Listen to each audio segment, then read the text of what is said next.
நீங்கள் நம்ம சேனலுக்கு விளம்பரம் கொடுக்க விருப்பப்பட்டீங்கன்னா 94493594 இந்த நம்பருக்கு காண்டாக்ட் பண்ணுங்கள். அமெரிக்க தேர்தல் முடிஞ்ச உடனே எல்லாரும் ட்ரம்ப்பை பற்றி பேசிக்கிட்டு இருந்தோம். இப்போது ஜெர்மனிக்கான தேர்தல் முடிஞ்சிருக்கு. அப்போது ஜெர்மனியினுடைய புதிய சான்சலர் அதிபர் யார் அப்படிங்கிற அந்த கேள்வி, அதற்கான பதில். அது மட்டுமல்ல, இப்போது கண்ணாடி போட்ட ஒரு ஹிட்லர் மறுபடியும் ஜெர்மனியை ஆள தயாராகி கொண்டிருக்கிறாரா அப்படிங்கிற கேள்வி. என்னது, மறுபடியும் ஹிட்லரா அப்படிங்கிற ஒரு ஆச்சரியம் கலந்த ஒரு எதிர்பார்ப்பு நமக்குள்ளே இருக்குல்ல. அப்போ ஹிட்லர் என்ன செஞ்சார்? இப்போது வரக்கூடிய இந்த கண்ணாடி போட்டு இருக்கக்கூடிய ஹிட்லரை ஏன் அப்படி ஒரு வார்த்தையை சொல்லி இவங்க அழைக்கிறாங்க? வாங்க பார்க்கலாம் உறவுகளே, ஏகப்பட்ட டீட்டெயிலோட. இது பிரசாத் சிக்னேச்சர். ஆண்களின் முழு சக்தி, இல்லற வாழ்வின் புத்துணர்ச்சி, 85 வருட அனுபவம் கொண்டு பாரம்பரிய முறைப்படி தயாரிக்கப்பட்ட இந்த மூலிகை பொடி உங்கள் வாழ்வில் மாற்றத்தை ஏற்படுத்தலாம். நரம்பு பலவீனம், நாள்பட்ட சுகர் போன்ற பிரச்சனைகளால் ஆண்களுக்கு ஏற்படும் பலவீனங்களுக்கு பிரத்யேகமாக தயாரிக்கப்பட்டது.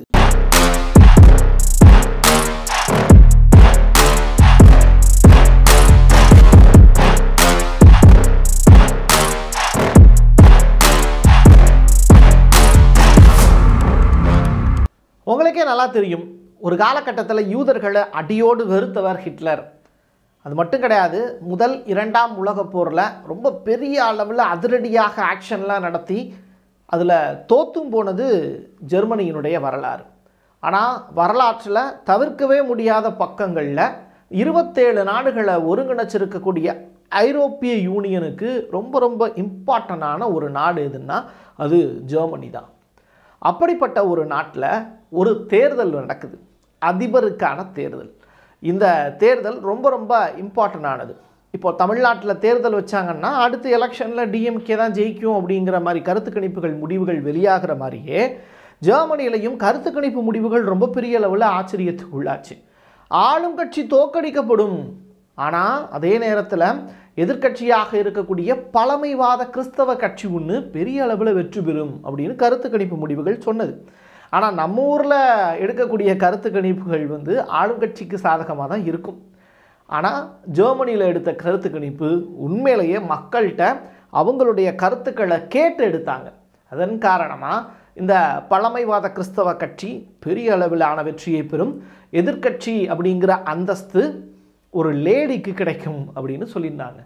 அந்த லேடி யார் அப்படிங்கிற தேடுதல் இன்றைக்கி ரொம்ப பெரிய அளவில் வைரலாக இருக்குது. அவங்க ஒரு பெண் ஹிட்லர் அப்படின்னு அவங்க சொல்கிறாங்க. என்னப்பா, கண்ணாடி போட்ட ஹிட்லர் ஒருத்தர் தான் ஜெயிச்சிருக்காரு அப்படின்னு சொன்னியே அப்படின்னு கேட்டால், ஜெர்மனியில் ரொம்ப வித்தியாசமான மனிதர்கள்லாம் இருக்காங்க. அந்த வித்தியாசமான மனிதர்களில் 2 பேரை பற்றி தான் இப்போ நம்ம அடுத்தடுத்து பார்க்க போகிறோம். முதல்ல வைட்ஹால் அப்படின்னு சொல்லப்படக்கூடிய இந்த லேடியை பற்றி நான் சொல்லிடுறேன். முக்கியமாக இன்றைக்கி ஆண்டு கட்சியாக இருக்கக்கூடிய அந்த ஒல்லாஸ் அப்படின்னு சொல்லப்படக்கூடிய அதிபருடைய கட்சி, அவர் கடந்த 2 ஆண்டு காலமாக பொருளாதார மந்த நிலைக்கு கொண்டு போனார் ஜெர்மனியை. பெரிய வேலைவாய்ப்பு இல்லை, ஜிடிபி டோட்டலாக டவுன் ஆகிடுச்சு. இவர் எடுக்கக்கூடிய முடிவுகள் எதுக்குமே அமெரிக்காவினுடைய அன்னைக்கு அதிபராக இருந்த பைடன் கூட ஒத்துக்கலை. ட்ரம்ப் அதிபரான தேர்ந்தெடுக்கப்பட்ட பிறகு கூட அவரோட நெருங்கிய ஒரு உறவுலாம் ஜெர்மனிகிட்ட கிடையாது. யூரோப்பியன் யூனியன் கண்ட்ரீஸே தோற்று போகக்கூடிய நிலைமை. எங்கே உக்ரைனுடைய போரை சரிவர நடத்த தெரியலை. இப்படி ஜெர்மன் மக்கள்கிட்ட நிறையா எதிர்ப்புகள் மக்கள்கிட்ட இருந்தது. அதன் காரணமாக இதெல்லாம் வழிநடத்தி கொண்டு போனது இன்றைக்கி ஜெயிச்சிருக்கக்கூடிய அந்த மெர்ஸ் அப்படிங்கிற நபரை கூட விட்டுட்டு இந்த லேடியை ஏன் மக்கள் கொண்டாடுறாங்கன்னா, இது வரைக்கும் ஒரு எப்படி சொல்கிறது, ஒரு வலதுசாரி கட்சி இவ்வளவு வாக்குகள் வாங்கினதே இல்லை. ஜெர்மனியினுடைய மக்களால் தேர்ந்தெடுக்கப்பட்டு அதிபரானவர் தான் ஹிட்லர். அவருடைய வாரிசாக இந்த பெண்ணை சொல்கிறாங்க. அப்படின்னா இந்த லேடி மீது வெறுப்பு தானே வரணும். ஆனால் மக்கள் இவங்களுக்கு தேர்தலில் 20% வாக்குகள் கொடுத்துருக்காங்க. அதாவது அந்த ஒட்டுமொத்தமாக பதிவாக இருக்குல்ல, அதில் அந்த வாக்கு சதவீதத்தில் 3ல் 1 பங்கை இந்த கட்சிக்கு கொடுத்துருக்காங்க. இதுவரைக்கும் இந்த ஏஎஃப்டி அப்படின்னு சொல்லப்படக்கூடிய அந்த வலதுசாரி கட்சி, ஹிட்லருடைய பெயரை தாங்கி இருக்கக்கூடிய கட்சி, இவ்வளவு வாக்குகள் வாங்கினதே இல்லையா. அது மட்டும் கிடையாது, இப்போவும் அவங்க நினச்சாங்கன்னா இன்னும் எலெக்ஷன் முடிஞ்சு இப்போ இன்னும் 2 மாதம் கழித்து தான் கூட்டணி தொடர்பான பேச்சுவார்த்தைகள்லாம் நம்ம ஊர் மாதிரியே அங்கேயும் நடத்துவாங்க.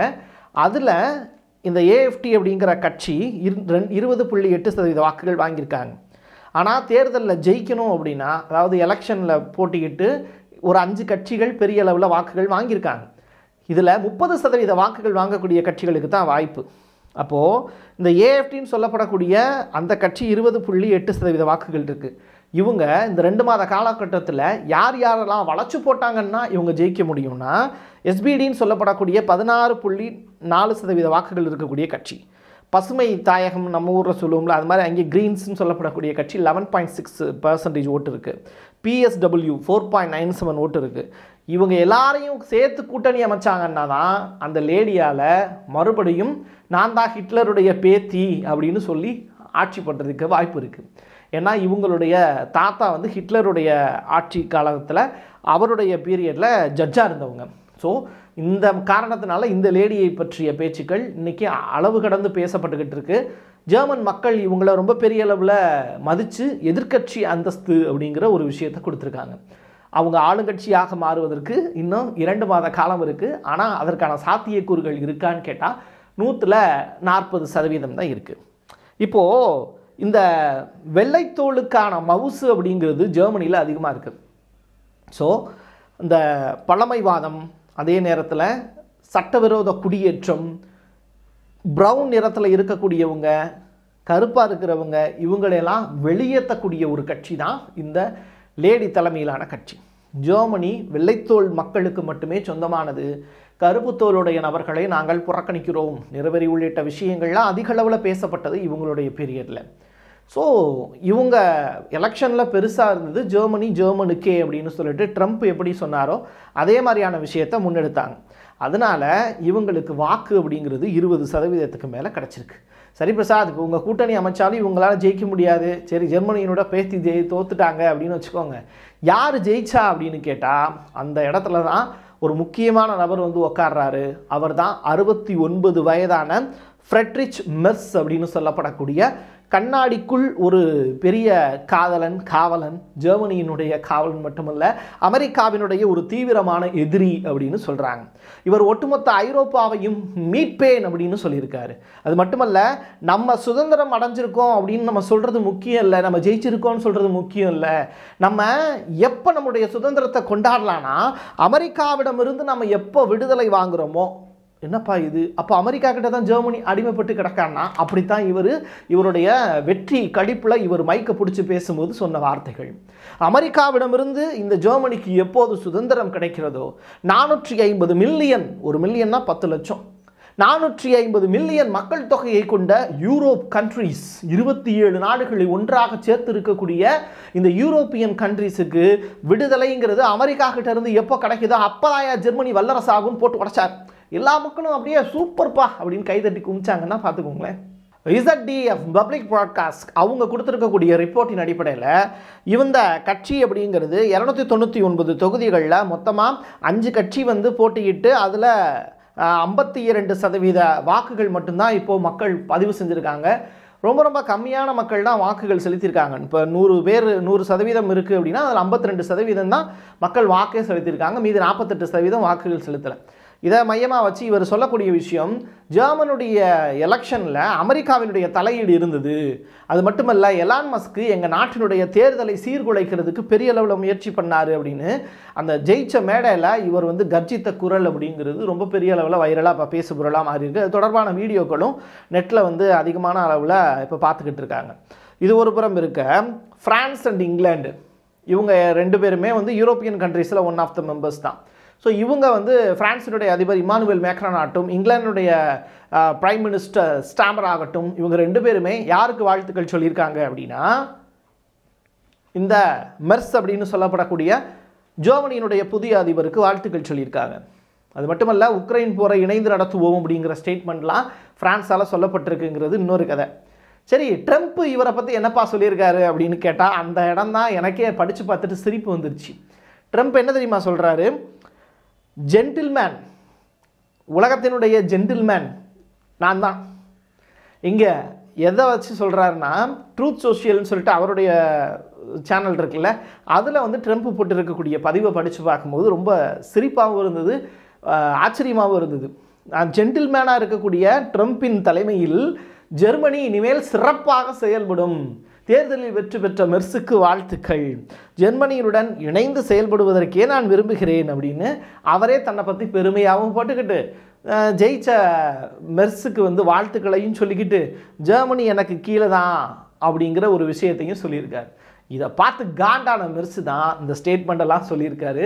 ஸோ சுதந்திரம் அப்படிங்கிறது அமெரிக்காவிடமிருந்து நமக்கு முதல்ல வேணும் அப்படின்னு.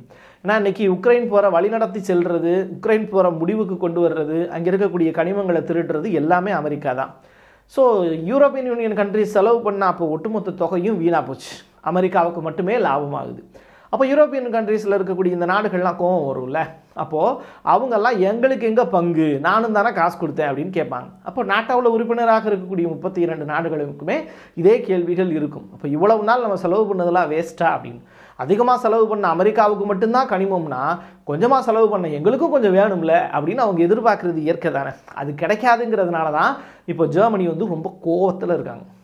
எது எப்படியோ ஒரு பழமைவாத கட்சி ஹிட்லருடைய ஆட்சி மீண்டும் ஜெர்மனியில் மலருவதற்கான வாய்ப்பு, அது வந்து யூதர்களுக்கு எதிராக போகுமா, இஸ்ரேலுக்கு எதிராக போகுமா அப்படிங்கிற கேள்விகள்லாம் பெரிய அளவில் கேட்டுக்கிட்டு தான் இருக்காங்க. பார்ப்போம், கண்ணாடி போட்ட இந்த ஹிட்லருக்கு பின்னாடி நிஜமான ஹிட்லர் வழியில் வருவாரா, இல்லை இவர் சார்லி சாப்ளின் மாதிரி ஜோக்கான நபராக மாறுவாரா ட்ரம்பிடத்தில் அப்படிங்கிற மாதிரியான விஷயங்கள் எல்லாம் பொறுத்திருந்து பார்க்கலாம். என் கையெழுத்து என் மக்களுக்கானது உறவுகளே. இது மாதிரியான இன்ட்ரெஸ்டிங்கான உலக செய்திகளை தெரிஞ்சுக்கொள்ள பிரசாத் சிக்னேச்சர் சேனலை சப்ஸ்கிரைப் பண்ணிக்கோங்க. இந்த வீடியோ பிடிச்சிருந்தது அப்படின்னா உங்களுடைய நண்பர்களுக்கும் உறவினர்களுக்கும் ஷேர் பண்ணுங்கள். என் கையெழுத்து என் மக்களுக்கானது. மீண்டும் ஒரு பதிவில் சந்திக்கலாம். நன்றி, வணக்கம். நீங்கள் நம்ம சேனலுக்கு விளம்பரம் கொடுக்க விருப்பப்பட்டீங்கன்னா 9449359294 இந்த நம்பருக்கு காண்டாக்ட் பண்ணுங்கள். ஆண்களுக்கு சக்தியை அதிகரிக்கும் மூலிகைகளை தேர்ந்தெடுத்து நேர்த்தியான முறையில் தயாரிக்கப்பட்டது ஊட்டி நேச்சுரல் பவுடர். மூலிகைகளில் அனுபவம் கொண்ட டாக்டரால் உருவாக்கப்பட்டது. நேரில் வருபவர்களுக்கு மருத்துவ ஆலோசனை வழங்கப்படும். கொரியர் மூலமாகவும் பெற்றுக்கொள்ளலாம். தமிழ்நாட்டிற்குள் கேஷ் ஆன் டெலிவரி வசதியும் உண்டு.